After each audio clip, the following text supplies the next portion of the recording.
There we go. If anybody has any questions, if they'll drop them into the chat function, then we will pull those up as appropriate.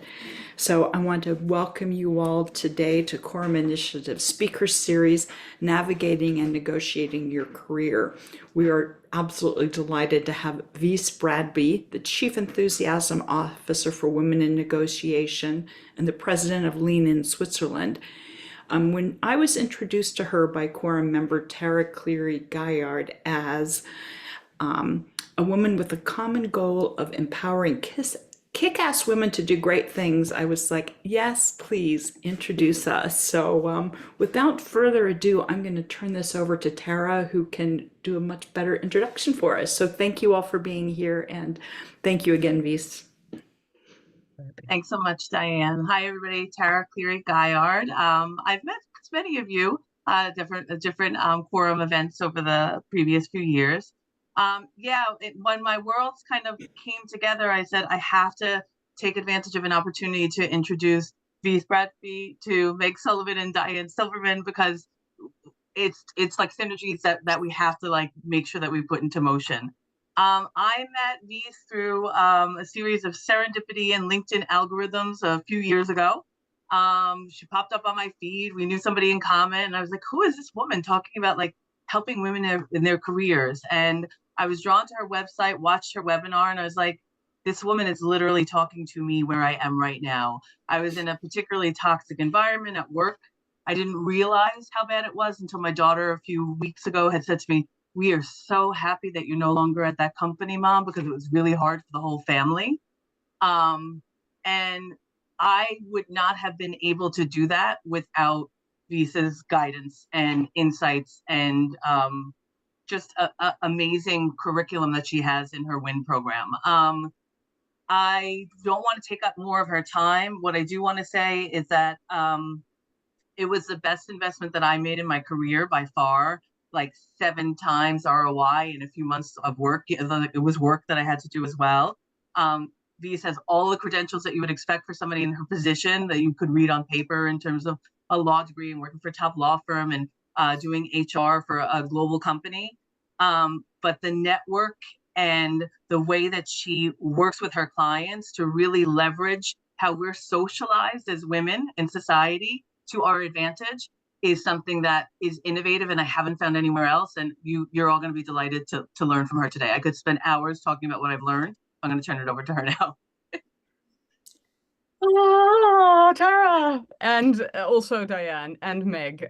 All the love sent back to you, and I could talk about all of you individually as well for very long. Suffice to say, I'm now a little bit nervous, Tara. You've done the thing that doesn't happen very much, which is making me nervous. I'm gonna do my best, is all I can promise, friends. In the next, what is it, hour or so, and Tara knows when I say or so that timekeeping is not my strength. I'm just gonna keep it real here. But I want to be sharing with you sort of some thoughts and ideas around how you can best navigate, indeed, and negotiate your career. I always talk about working on your career rather than hamster wheeling in it, right? The hamster wheeling we all know how to do. Get great results, work really freaking hard, and just get really tired, then deliver everything. What we fail to often do is work on our career. You know, what the boys are doing, they're doing 80% of the time, they're doing that. And then 20% of the time, they're talking about it and they're talking to other people. Yeah, we don't do that because we are 150% doing this. So let's roll that back a little bit and let's try. And in this particular one case, as an exception, take a leaf from your book and actually spend conscious thought, right, on how we leverage the heck out of all this great work and all these results that we are bringing. Because that indeed is what I focus on, helping kick-ass women or whatever badass, whatever shape or whatever word you want to put on that, make the most, right? Leverage that great work that they're doing.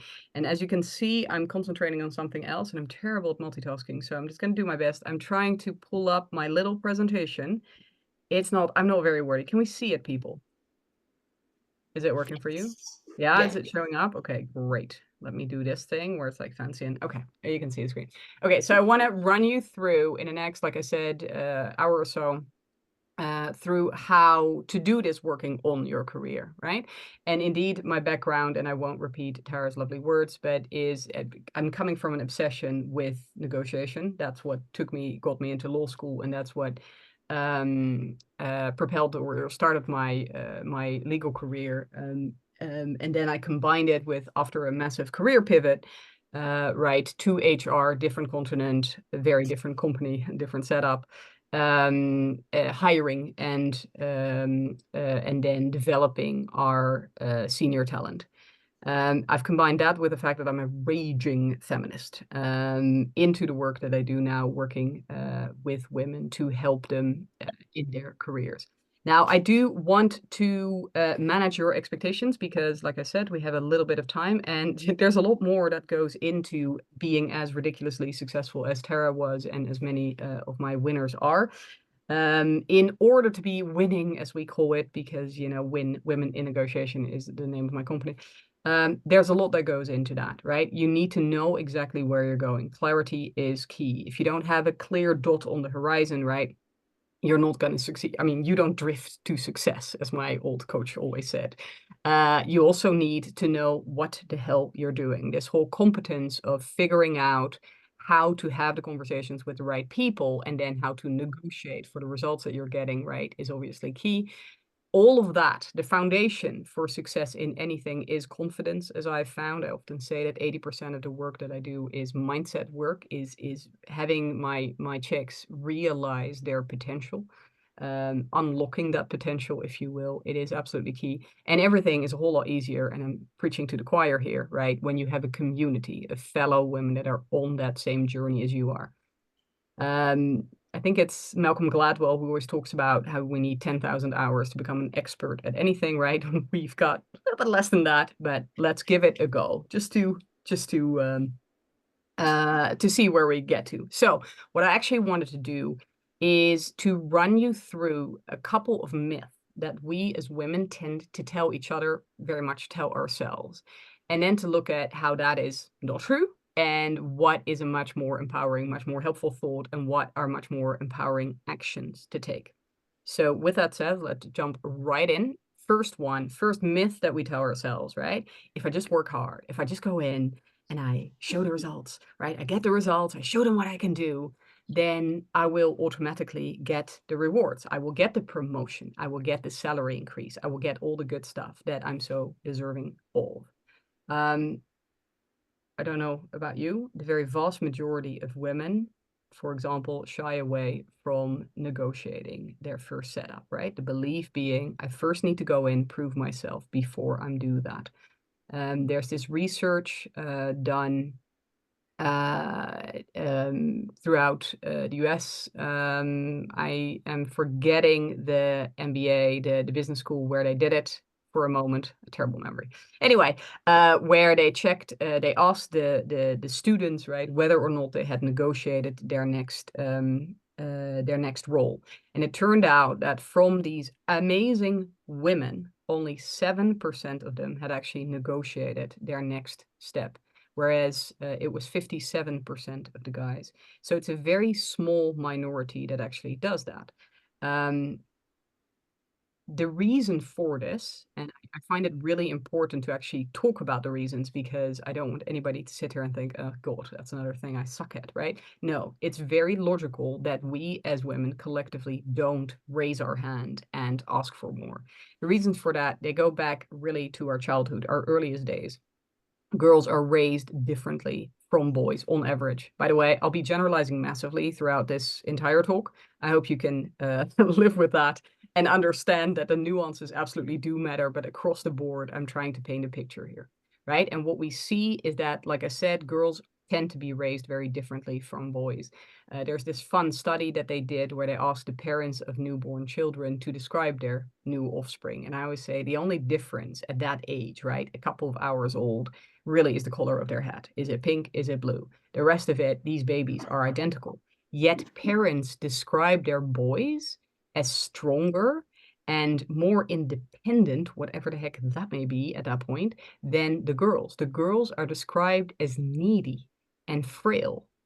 And what makes sense is that, you know, as parents, we continue, if we're looking at our kids through that viewpoint, right, through that lens, that we continue to raise them differently, where we think it's okay. In fact, it's very much encouraged for boys to speak up, right? We allow them to take risks. We also encourage them to look at what their place is in the hierarchy. I always talk about my brother who has 3 boys, and they're lovely boys, but they are boys, right? And it seems like a constant fight. It's constantly, I'm stronger than you, my dad has a bigger car than you. Like there's this constant sort of competition going on, and they're constantly checking, where am I, like what's my peg, right, in this whole hierarchy. Whereas for girls, it's very different. Girls get raised, again, generalizing massively here, but to be compliant, to draw inside the lines, right? Not to raise their voices, not to be different, but to focus on the group, to be communal. And an example there is that I have 2 daughters, and the play dates that they have are still around, you know, what are the commonalities that we have? I also like pink, and I also, you know, like, I don't know, gymnastics is one big thing, right? They're always focused on what do we have in common. And as soon as they're kind of like a discomfort, like somebody wants to do one thing and the other kid wants to do the other thing, they stop the play because, you know, we're not going to fight here, basically. And so as girls, right, we grow up with these internal barriers to raise our hand to say, I deserve, I want, I can have. It is uncomfortable. It's not how we're supposed to behave. But then also society doesn't like us to behave that way, right? And whether we like it or not, the workplace has been invented and is really run by boys for other boys, right? And as a result, we are operating in an environment that's kind of alien to us, where we have to, on the one hand, behave the way that we've been raised because we don't like it when we do it differently, right? But then at the same time, when we're behaving like that, nice, communal, thinking about others, not raising our hand, not asking for ourselves, we get nowhere, right? We get nowhere. And so, you know, over time, it feeds into what our career trajectory looks like. If we live too much according to those gender expectations of us, right, it flattens our career curve, when really based on the results that we deliver, right, that really shouldn't happen. So this whole idea of if I work hard, the reward will follow, it doesn't work in practice because the world of work is set up in a different way. So here is what I want you to do. I want you to not rely on other people. I want you to not rely on this idea that if you just do your best, right, that it will be seen. I want you to take responsibility. And what I mean by that is I'm going to need you to raise your hand and tell people what you want and what you're capable of, right? Don't wait for others. Take control, is what I'm saying. And in order, before you can take control, you need to get clarity. I just talked about it right at the start. Clarity is essential for this. And what I mean by that is that you want to figure out through having conversations both internally and externally what is possible for you. So I don't want you to wait to people to come to you and say you're ready for that promotion or we would like you to work with us. I want you to go out and figure out where you can best do that. And unless your workplace, your current workplace, is a toxic hot mess, in which case, please leave as soon as you can, like really. I want you to check internally whether there are opportunities for you elsewhere in the organization where they're much more conducive to your growth, right? Meaning, I want you to identify relevant stakeholders and I want you to reach out proactively to them and have conversations with them. We'll be talking in a minute about how to have those conversations. At the same time, I want you to check externally. I want you to be able to make an informed decision about what is possible for you. And so I also want you to proactively identify organizations, companies, industries, types of roles, countries that you would like to work in, and then connect it to people there in those organizations and start conversations about whether or not it would make sense for you to join them, to go there. For the love of all things holy, please do not apply for jobs. I could spend hours just talking about what a hot mess that is. But honestly, applying for roles doesn't work. Like I said, I could talk about it for hours. I'm not going to. Separate discussion. I'm having somebody who hasn't turned their what do you call it, audio off, and so I'm hearing a little bit of background noise, and I'm super sensitive to noise, so I kindly asked them to have a check and then maybe put themselves on mute for a minute. I would really appreciate that. So there's that, right? Reach out externally and internally, and please don't apply for roles. But proactively reach out. Now, that's where we're getting into another myth that we have been fed from a very young age, which is uncomfortable as hell, which is I have to sell myself. I need to start bragging, or whatever word you want to use here, but it's about you selling yourself, right, to others. Now, this is a myth.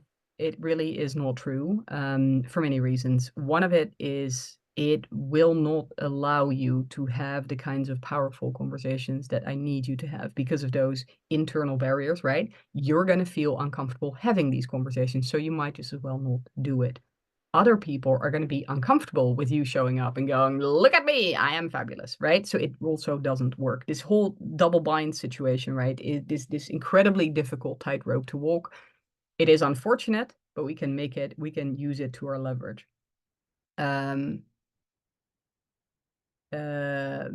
So that's what I want you to do. Instead of this whole idea of selling yourself, I want you to leverage the heck out of your unique qualities or your feminine superpowers, as I often refer to them as, which is that what you are great at is focusing on that other side, right? We just talked about girls and how they are raised and how that is what we do. We are communal. We focus on the other side, which is what makes these types of conversations a whole lot easier for us to have because we're really good at that thing. We can listen, we can communicate. Our skills in that respect are a whole lot better on average than boys. There's plenty of research that shows that as well.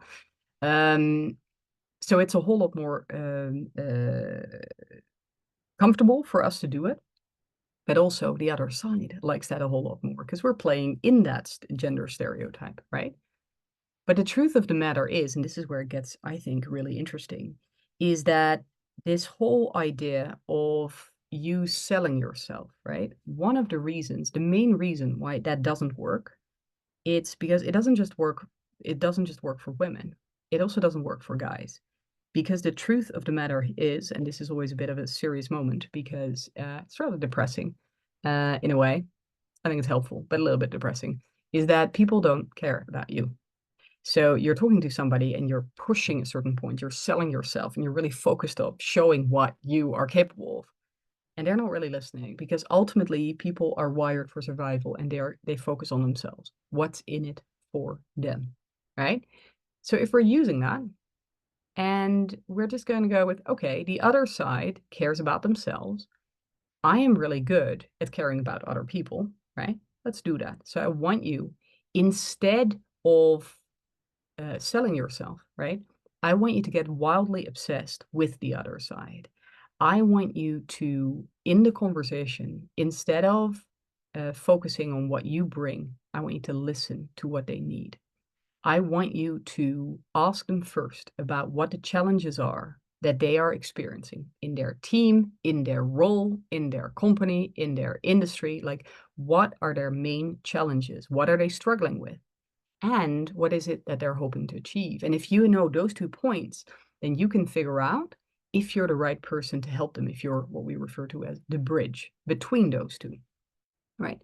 So I want you to go into the conversation rather than feeling like you need to send a lot of information, right? I want you to receive a lot of information. And to that extent, to that effect, you need to really get, like I said, wildly obsessed. So you need to really focus on the other side. Ask a lot of questions. They don't need to be difficult questions, but they're focused on those challenges and those opportunities that they see, and really take control of the conversation that way. Then, after you've asked, I want you to listen.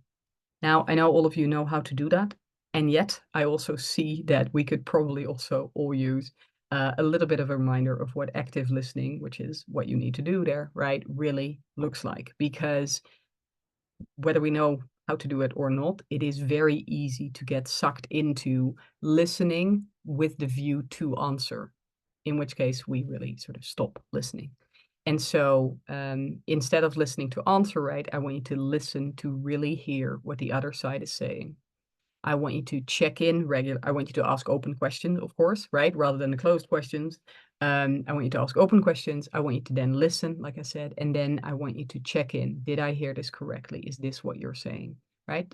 Every now and then check in with them. And then at the end, once they have spoken, I want you to summarize what you've heard and then come back to them. What you'll find is that you'll have a much more meaningful conversation that way, right? Focusing on listening rather than sending or selling. All right, up to the next myth, which is the story that many of us tell ourselves, or that we definitely get told by others. I can't have it all. What a classic, isn't it, for women?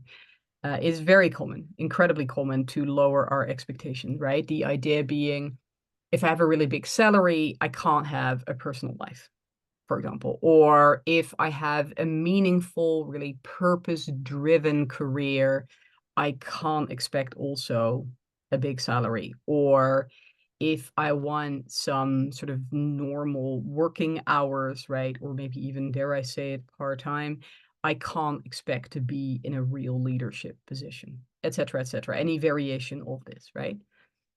And that very often leads to slower career trajectories, in the sense that if you believe that you can't go for the big role, on a part-time, for example, schedule, you won't actually pursue that big objective, right? Or that big ambition that you might otherwise have.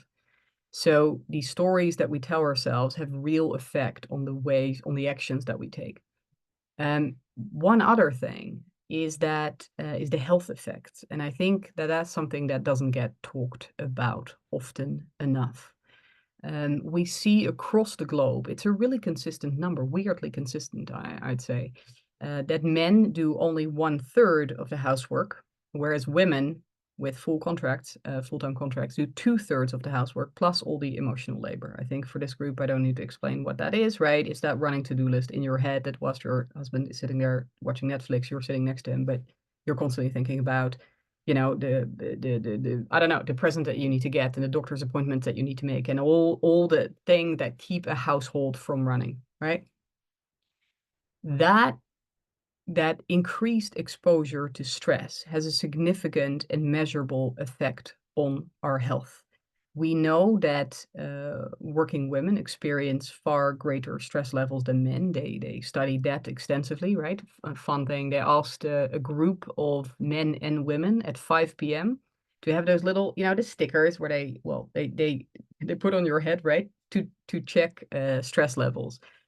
And believe it or not, the men at 5 p.m. or 6 p.m., whatever, right, at the end of the working day, their stress levels dropped dramatically, right? They've put in a hard day shift. They were going home to chill, basically. Guess what happened to the stress levels of the women, right? On average, obviously, that those jacked straight up. We all know what it's about. After their first shift, they're going home to their second shift, right? And this prolonged exposure to stress, the raising of blood pressure, chronically high blood pressure, right? It's the #1 killer of women. I think it's something to contemplate. Severe stress has a host of nasty potential effects on it. Weakens the immune system. It leads to depression, arthritis, diabetes. Like there is so much connected to that.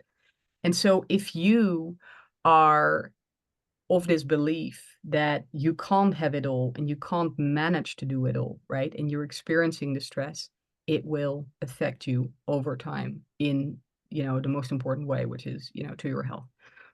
I think another piece that is often neglected because we like to hide from it, I find, is that over time, if we believe we can't have it all, right? For example, can't have a purposeful role and also expect a high salary.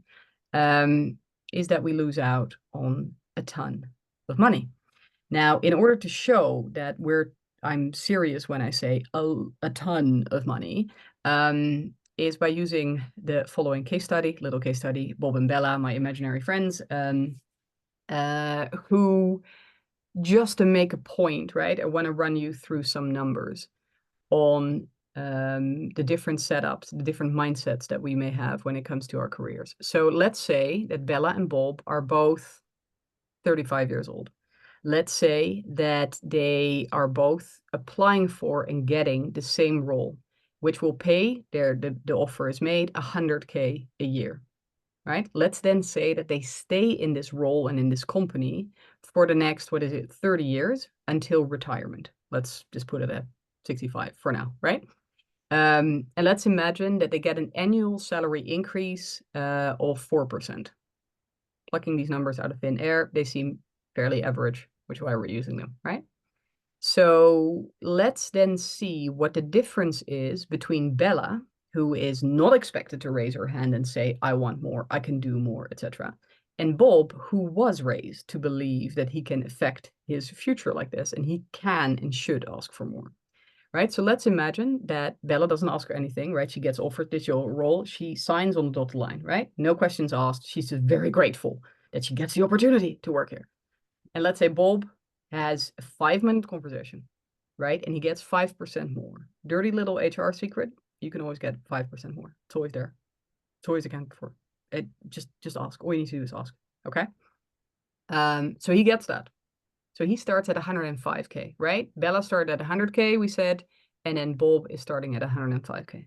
Let's imagine, like I said, they worked there for 30 years, final salary, lifetime earnings. This is the difference. Almost 300K. What would you do with 300K? Buys a really nice house in Italy. Ask me how I know. It's freaking worth it. You can put your kids through college. Like, this is serious cash, right? And it's a very unrealistic scenario. I know that, because these days nobody works in the same company, same, role for 30 years, right? So BS. Let's use a more realistic scenario. One in which they continue, or they shift every 5 years, right? So now we have Bella starting at 100K. The rest is all the same, right? Bella starts at 100K, Bob starts at 105, but then every 5 years, if you can see to the side, he gets a little bit more, right? So 110, and then 115, 120 at the end. So these increases are 10%, 10%, 15%, and then later at the very end, 20%. These are very conservative numbers. I mean, the average salary increase that my winners get is 93%. Okay, now that's not there for everybody, but this, I hope we can all agree, is very conservative. Now, the difference, right, between somebody who believes they can affect their future, they can raise their hand, they can say, I deserve more, I want more, and Bella going, no, it's fine. Bella gets 5% more than her last role, by the way. She's already offered, because most HR people know that most people will jump if they're unhappy enough. They'll jump for 5%, right? So she gets offered that. Bob gets just a little bit more every time. Compound effect, people. It's mathematical explosion. It's crazy. Look at the difference now. 3 million.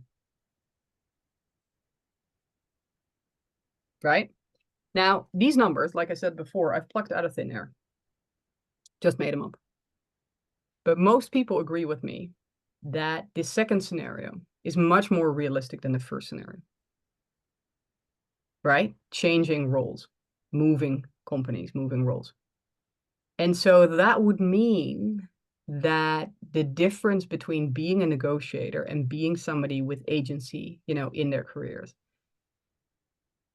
is losing, right, or is earning millions more rather than hundreds of thousands. So when I say you being able to say, I can, I will, I want to, and then to negotiate for it, right? It has a tremendous effect. It's not a couple $100 a year, a month. It adds up like crazy. So there we go. So I'm here to say, it's not just you can have it all. I truly believe in my freaking core that you must have it all, that you have to go in with high expectations. I want you to expect the role. I want you to expect, right, the content of it. I want you to expect the salary. I want you to expect the level. I want you to expect the setup that you want, that you deserve. If something is missing, right, something important to you in your career is missing, like I said before, I want you to correct it either internally, if that's possible, always check, unless it's toxic, or go externally, but correct it, because it gets out of hand. Okay, there we go. It's not easy to do that. It's not easy to raise your hand and to say, I can do this, and I want to do this, right? It's not easy to go from an imposter type level of, oh, really, am I the right person to do this? To actually knocking on your boss's door or reaching out to somebody for a very interesting position and to make that happen. Because, like I said, we are raised to think about ourselves a certain way. The neural pathways in our brains are well trodden. And they have meant, it's not just, again, for us, it's for men as well. They mean that as human beings, we're wired for security. And so we're wired to look out for what's not good. That has helped us through, entire evolution. But it's not helping us anymore, but we're still doing it. So we're always looking for the danger. We're always looking for the thing that needs improvement. The example I always give is, it's taken me years to get over the fact that when my daughters get their report cards, that instead of looking on the left, which is where all the, the crosses are with needs improvement, or looking at the middle, which is like, yeah, okay, I'm looking at the right, which is exceeding expectations, doing great, keep up the good work type thing. My brain immediately goes left and starts looking for the problems. Like, where should we support her? What should we do? What should we talk about? What's there to, to worry about, right? And that, like I said, is not a helpful way of looking at the world. You want to focus on the positive. And it's taken me years. I'm getting there. I really am. It's taken me many years. And in total now, I'm on brag book number 34. So this is what I want you to do as well. Keep a brag book. What is a brag book? It is a very simple and very effective method to rewire your brain. So what I'm going to want you to do is get out any notebook that you are now calling a brag book. If you're uncomfortable with the word, it's fine. We can rename it. You can call it Yay Journal or Whoop Book, as we say. Oh no, Whoop is a weird word in your language, isn't it? It works in British English. It doesn't work in American English. Anyway, call it a brag book, whatever you want. It is a notebook in which, like I said, you keep track every day of the things you did well. It's that simple. You write down the compliments as verbatim as you remember them that you have received from your boss, from your coworkers, from your client, from your kids, from your partner, from your neighbor.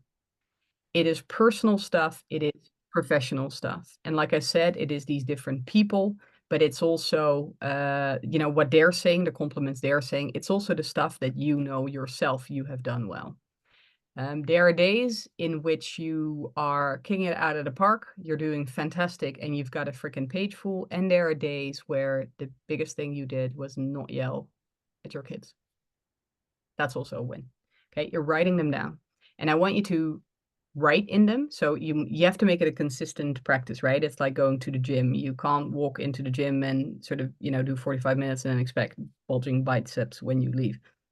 It's probably, well, I mean, I know all of you are fantastic, but it would take me a whole lot longer, right, to get to that level. So you want to be very consistent in it, and it really has got to become a habit, either in the morning or in the evening. It would be my advice. Have your brag book next to your bed or next to your coffee machine if you're like me, coffee in the morning, and write in it, right, what you remember from the day before or from the day just passed that you have done well. The compliments and also your own memories, right? Like I said, of that. And then I'm also going to need you to read what you've been writing, for the last, just give it a couple of minutes every day, rereading what you've written.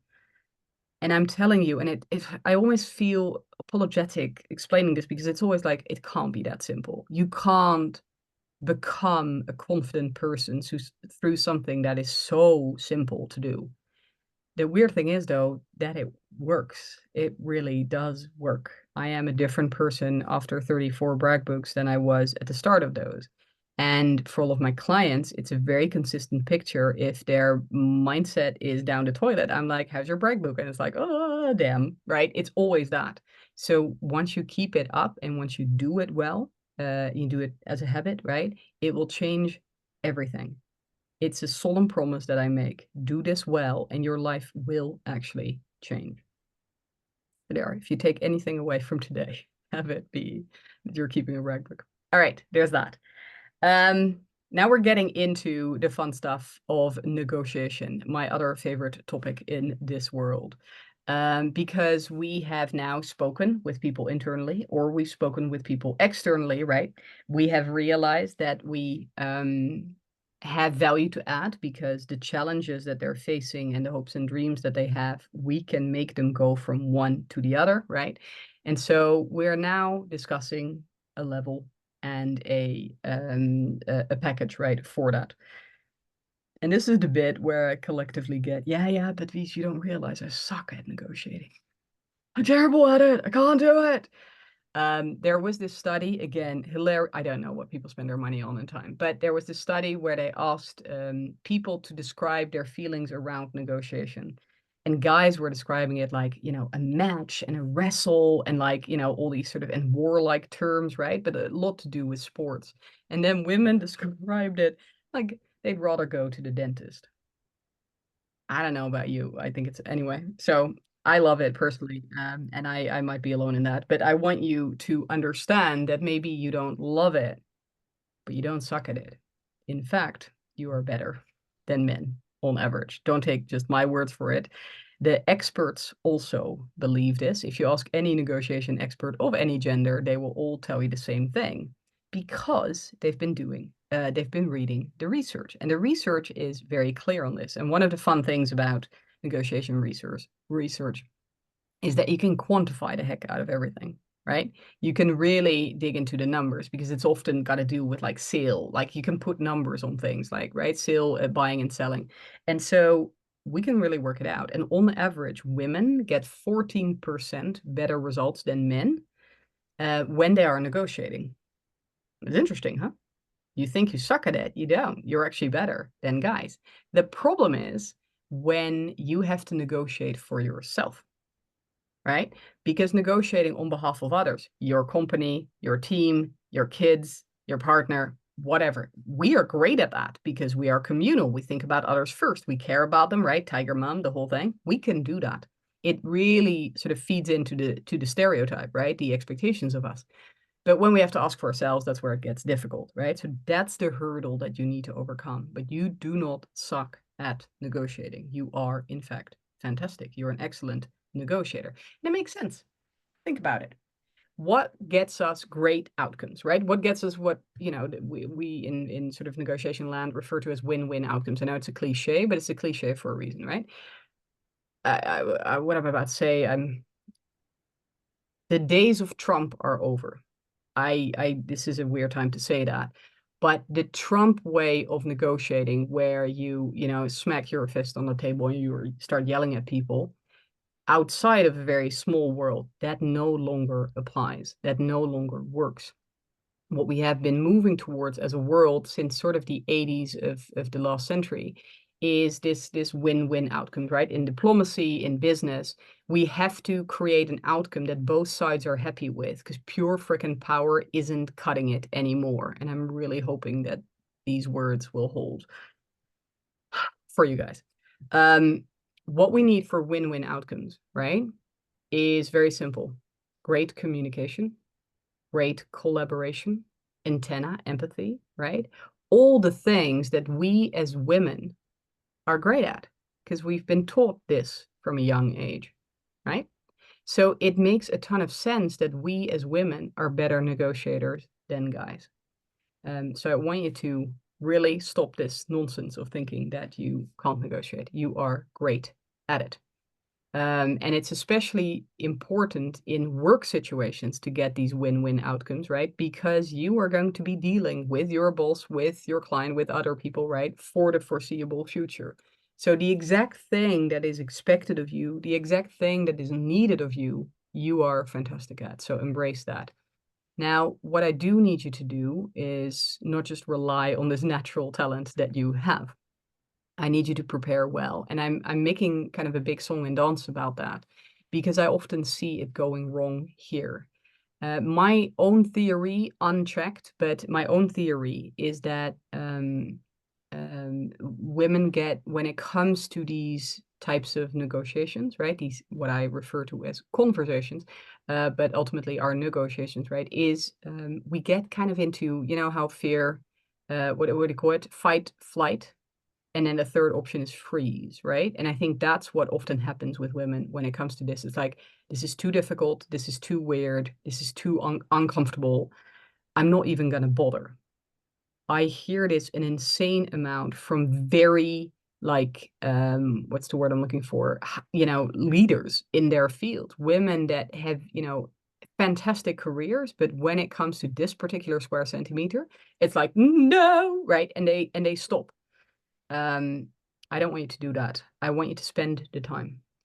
And the best reason I can give you to do that is because in my book, it makes no sense to look at all the time that you have invested in your life, in your career, right? Your education, and then all of the time and effort you've put into your career to, you know, offset against the couple of hours, well, maybe weeks. I'm looking at Tara here. She was like, that was an intensive program, man. 10 weeks. Yes, I owed your ass. In those 10 weeks, you're a man.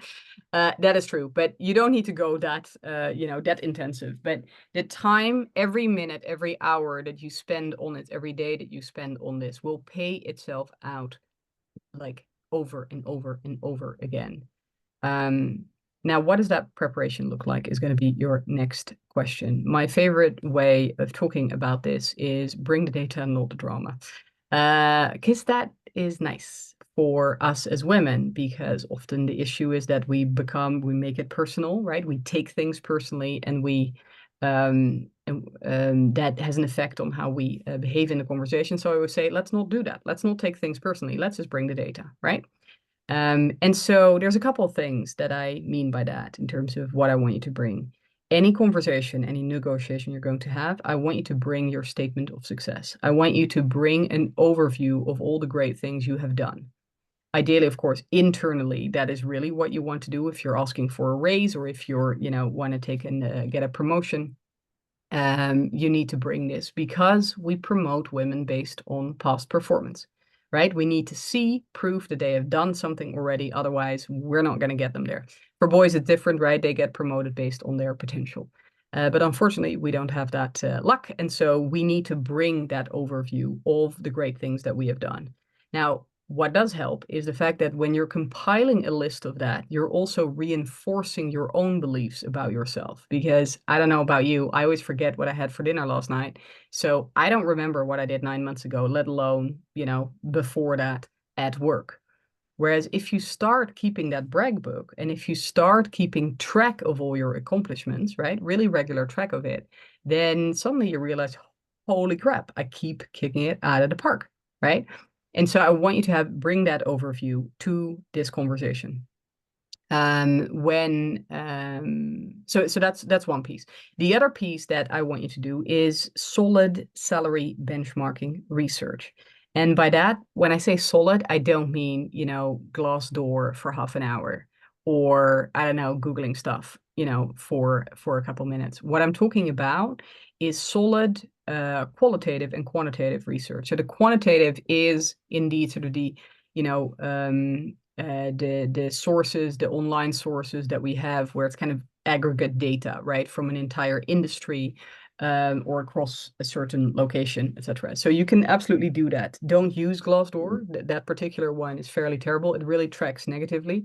So instead, I would say look at the more serious headhunting firms. They usually put out for most industries, they put out these salary benchmarking, annual salary benchmarking sort of what do you call them? Studies basically. So you want to find those and base your intel on those kind of the role. So you have the quantity, right? You've got something solid to show. Like this isn't just some individual, my next door's neighbor's auntie is making this in the same role. You've got some solid numbers behind it. The other piece, though, is that qualitative research. I want you to also talk to individuals, as many as you can find, or as many as time allows for you to have. But spend time figuring out who in the same industry, same organization, same type of role, what they are making. This is awkward for most people. It tends to be quite awkward talking about salaries. So my best advice there to do that is to start with the quantitative work, right? So you're getting some sort of general data points. And then instead of asking people, and what are you making? Which, if you're comfortable with that, by all means, go ahead. You might not get a straight up answer, but go for it. You can try it. But what tends to work a whole lot better and is for most people more comfortable is that instead you ask people, so I'm compiling, I'm trying to get a better understanding of what, what I should be earning, or what sort of, salaries are in this industry, company, etc. And here's what I'm finding so far. Does that track for you, right? Does that resonate for you? Do you recognize that?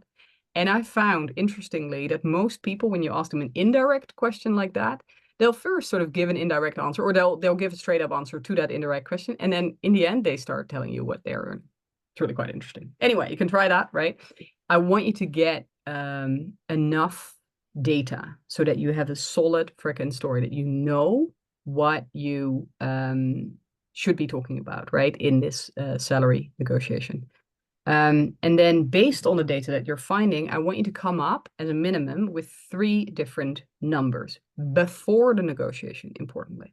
The first one is your bottom line. Your bottom line is what's the minimum value I'm willing to accept for this role, right? It's got to be a jump from what you're currently making, obviously, especially if what I really hope it will be for you, it's a promotion, right? But what's the minimum value that you're willing to accept? The second thing I want you to come up with is your target.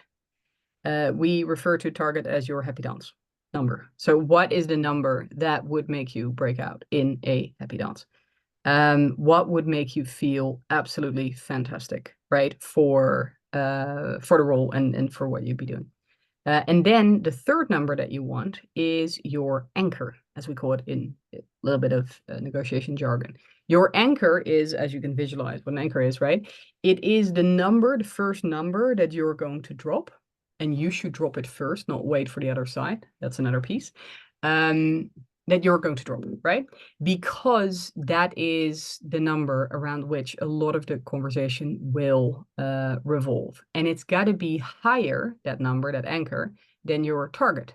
Because your target is your happy dance number. We all know how the game of negotiation is played, right? You've got to make some compromises. You gotta give them something. And so you are unlikely going to end up at your anchor. You're going to have to give them something, but you still want to end up north of your target, obviously, or at your target, right? Whereas if you drop your target, then that's going to be, as soon as you have to make these compromises, right, you're going to go below it, and then there's no happy dance, which would be a shame. So bottom line, target, and then this anchor. And this anchor has got to be high. The best advice I can give you here is that it is a number that makes you nauseous, a number that makes you feel sick to your stomach when you say it. I need you to go and practice it for at least a week before you actually say it in the conversation. I want you to say it in the bathroom mirror. I want you to say it, practice it with your partner or with your friends, or just when you're alone in the freaking toilet, man. Just, I don't care. I need you to practice it over and over again until it flows, till you're no longer freaking out. You're not sweating when you're saying it. It becomes your truth, right? And the reason why it needs to be that is because the initial, or sort of our first thought is always, we're going to freak out, right, at it, and we're going to minimize our ask. But this is part of why we end up getting underpaid, because if we chicken out at the last moment and we're going to ask for something reasonable, and then we have to compromise some, we end up even lower. And that's obviously not great for us personally. It's also not great for the company, because when you are starting in a role feeling like you've already been, lowballed, or you're not at the right number, it's not going to get better from that point, right? So you want to make sure that you start with your happy dance, that you start with your target or higher. You also want to, like I mentioned just now, you want to be the first to drop the anchor. It has a powerful effect on the rest of the conversation. So you really want to take control also of this part of the conversation, not just the understanding what the other side has in challenges and dreams, right? But also this part of the conversation, you want to be in control and be the first to drop the anchor. And then I'm going to need you to expect a no. You're going to get a no. You're going to get sorry, we can't do that. Sorry, that is too high. And I need you to get comfortable with it. And the reason why it's great to hear no is because if you don't get it, if they immediately say, yeah, great, yeah, let's have you, for that, you've missed out on money, right? They are not just going to be happily offering that to you. So you really want to get the no. So when you hear it, I want you to get excited and realize that you haven't got what we refer to as the winner's curse, right? Where you have lowballed yourself. So expect it and get excited about it. And then when you want to deal with it, oh, wait. That was the aim high. And then dealing with it is done, right? Objection handling, explaining why you have come to that number based on your salary research, right? You're bringing data, not the drama. So you can explain it. You can take it from there. But that is what I wanted to share with you today. I'm looking at the time. We have a little bit of time, fortunately, for questions. But before we do that, I have one request to ask you, and that is the following. Shared a lot today, and what I found over time is that it's easy to hear this, and it goes one ear, and you're committed, and you're like, yes, I'm going to do these things, and then it's an hour later, and life has taken over, and you have forgotten about what you were going to do. So what I would love for you to do is to make a commitment to yourself. So to get out a sticky note or, a page on your computer, but ideally it is a sticky note. It's an actual little thing where you write down a commitment to yourself, where you write down what you'll ask for, whom you should be asking. And I want you to give yourself a deadline and just take a minute to do that. Based on what we share today, what is it that you are going to ask?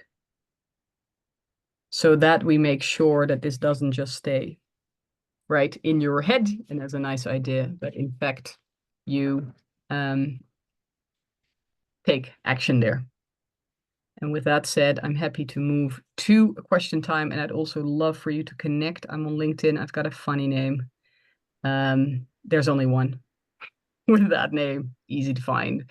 Love to connect there. I rant a lot about these subjects on LinkedIn. So if you liked what you heard today, you'll hear a lot more of that. Yeah, I haven't looked at the chat.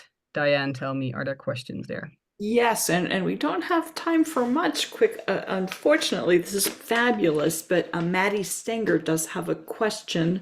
Fantastic. What are some of the difference and strategies for negotiating when navigating an internal transfer across groups? All right, same company, but different part of the business, right? Yes. That will be the exact same way as you would be navigating any internal promotion, which is building the case, identifying the right stakeholders, right? Who are the decision makers around, to promote you, and then identifying those and then building the relationships with them so that when the decision does get made, right, they're all in favor of you. So that's where I want you to spend your time, like working on your career, right? I want you to spend time throughout your working day or throughout your working week doing that, figuring out who are these people and then connecting with them in a way that they'll be in favor of you, getting that promotion, basically. Yeah.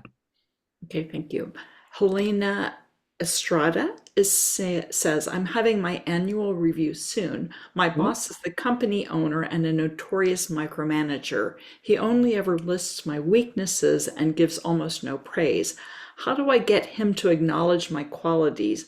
I am asking for a well-deserved raise. Okay, my initial response, you're not gonna like this, but is like, get the hell out of there. I'm really serious. Like, I mean, I could personally not work with a micromanager. I would die. So I think that alone is a reason. But also, if they are terrible at then acknowledging, right, the great stuff that you're doing and then translating that into meaningful steps for you, be it promotion, salary raises, etc., yeah, you're really going to struggle. And the thing that people forget is the the entire world isn't like this. Like, this is an exception. And well, maybe not an exception. Maybe it's more of a rule than I would like it to be. But there are plenty of organizations out there where that is not the norm. There are plenty of managers that aren't like that at all. So I would love for you to really investigate where in this world, is that great leadership that I deserve and that I want, and where I also can do a lot better work, right? If I'm taking away sort of the criticism for a moment, I'd say maybe there's nothing wrong with him. There is. I mean, let's be real. But let's just say there's nothing wrong with him, right? There's also nothing wrong with you, clearly. It's just not a match. That's the simple truth of it. So my suggestion for you would be, after absolutely trying to negotiate, and we'll talk about what that looks like, but then to really also spend serious time creating other options for yourself outside of this hellhole of a person. Sorry. Yeah. So going back to how do I navigate, or how do I negotiate for myself here? The only thing that you can honestly do is bring the data, right? I.e., this overview of all the great things that you have done and the results, obviously, as quantifiable as possible, right? As quantified, sorry, as possible, of what that has led to. And then comparing it with, what should that get paid in the market? So the salary benchmarking research. But it could well be that your boss responds with la la la, I don't care. They sound fairly terrible in, sort of leadership and business thinking. So you can't rely on them being the smart person, which is, why I'm saying make sure that you don't depend on other people. Make sure that you don't rely on one person's intellect or lack thereof, right? And that is not going to dictate your career, your earning power, etc. So really consider getting the F out of there. Sorry. A final question, and then I'll hand it over to Meg from Gurjot. Typically, what percentage higher is the anchor from the target? How do I make sure my anchor question. isn't Yeah. so high that I'm not considered because I'm too far out of the budget? Yeah. Yeah. Okay. So when we're talking salaries, right, you always going to have to do your research. So don't rely on like gut feel or anything like that. Your target is going to be what we refer to as a realistic and ambitious number. So the realism piece is what you're asking about, right? How can I make sure it's still realistic and I don't absolutely lose them? That is what your salary benchmarking research is going to tell you what that would be. I would always say you're great. Otherwise, you wouldn't be on this session today. So you're great at what you do. So you're going to be north of the median anyway. So you're going to be in the top, like 50% off. Of that range that you're going to find. Your anchor should be ideally about 20% on top of your anchor of your target. However, it still needs to be within that range. So if you are really close to the top, which you could well be, there could be many reasons why you're very close to the top of the range. By the way, if that is the case, then it usually gets more fun to be negotiating for a promotion rather than just a salary raise, right? So you want to hike up the entire range because you're going to a higher level. But then, like I said, so if it stays within the range, then you can use that. And if it goes outside of it, unless you have very good reasons, that's probably where you could, lose them, because on the one hand you're saying, I've done all this research, look at it, right? And the range is this to this, but I want more than that. Difficult to maintain. So you wanna be a little bit careful with that, but then you're just at the very top of that. Oh, there's so much I could say more about this. I mean, I literally hours and hours. The nuances here really matter. Yeah. Wies, thank you so much. What an amazing presentation. There were so many important points in it, and it comes at such a great time, because isn't the new year always the time when we spend a minute to reflect on where we're at, and it would be the right moment to reflect on how we're managing our career. Right? So the timing is just brilliant. So really thank you for that. And Tara, thank you for introducing us to Wies, because it's been so insightful and rich and full of great ideas in terms of how to how to take all the fear and lack of confidence that we have around these issues away and find positive ways to move forward. So I really appreciate you coming up with the list. I have a really long list, which I'm going to share with Diane to share with this whole group of all the things that you talked about that I thought. But what I'd like to ask this group, we never leave a quorum meeting without talking about the actions we can take. Wies gave us so many incredible action points, but the one that stood out a lot for me was the notion of the brag book, which I think we're all so bad about, So I would just throw out there, yeah, look at that. I would just throw out that maybe that's something we want to take as our immediate action that we could all be implementing tonight or tomorrow morning, because those were the recommendations. And begin that process, and then think about the other notions that she shared with us to kind of add in. I think that's a great way forward. And I would ask us all to pay it forward a little bit, because I wish I'd met Wies 20 years ago in my career, because I would have done better at what I thought I did pretty well at. So there you go. So I maybe the things that the wisdom she's imparted to us, we can pay forward to others who are earlier in their career and working on it, that we're mentoring and supporting. So I'll sort of give us those two actions, because I think they're both really important. I just want to mention one other thing, which is, well, there's sort of two things. Next week, we're going to be launching a new offering for Quorum, which is around an investment club. So stay tuned for that. And I will be sharing lots of information about that with all of you, which really came out of the forum that we had back in November. We talked about the need to get together and do some smart exchange smart information around, getting agency around our money, basically. So that's really what that notion is all about. And we also have locked in dates for Quorum's retreat this year, which, Diane, I'm going to look to you, because I've forgotten them. Yeah, May 31st and June 1st, with our welcome dinner on the night of the 30th. Yeah, so the May 30th and June 1st. So keep that in mind as well, and jot that down, because we would love to have you there. If we were all together, we would give you a big hug and thank you profusely for taking your time and being willing to share such important information with all of us. And once again, Tara, thank you for introducing us. It's amazing. And oh, I should have said the other action, because Wies asked for it, and that was like, let's all connect with her on LinkedIn, because it sounds like there's a lot of things we could all be sharing with each other. So how about that? All right. So it's so great to see all of you. Amazing faces in the new year. And I wish you a great rest of your week. Take care of yourselves, and we'll talk soon. Thank you. Bye-bye. Bye, everybody. Thank you all so much.